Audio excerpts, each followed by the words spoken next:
Сайн байцгаана уу? Өмнө Говь аймгийн залуучуудын гарааны бизнесийг дэмжих 2025 хөтөлбөрт Агтхан морин эмчилгээ төслөөр оролцож байгаа Сүрэнх байна. Манай төсөл нь байгаль орчин дээлтэй эрүүл агаарт хөгжлийн бэрхшээлтэй хүүхдүүдэд морь унуулж тэдгээр хүүхдүүдийн булчин шүрмэсний үйл ажиллагааг нь сайжруулахаас гадна биеийн тэнцвэр, сэтгэл зүйг дэмжих эмчилгээ үзүүлэхээс гадна орон нутгийн ард иргэд хүүхэд залуучуудын чөлөө цагаа зөв боловсон өнгөрүүлэх морь унуулах үйлчилгээний газар байгуулахаар ажиллаж байна. Миний би 2012 оноос хойш Өмнө Говь аймагта эмчилгээний болон альжаал тайлах бариа заслаар 10 гаруй жил ажиллаж байгаа.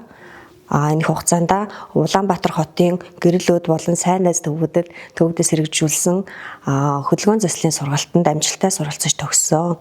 Энэхүү төслийг хамтран хэрэгжүүлэгч гэр бүлийн хүмүүс маань 10 гаруй жил мал аж ахуй эрхэлж морьд сургаж намхруулдаг хүн байгаа. Өнгөрсөн зун манай гэр бүл аймгийн төвөөс 6 км-ийн зайд байрлах зэгстэй хороололд морь унуулах жүчээгэн барьж дуусгасан байгаа.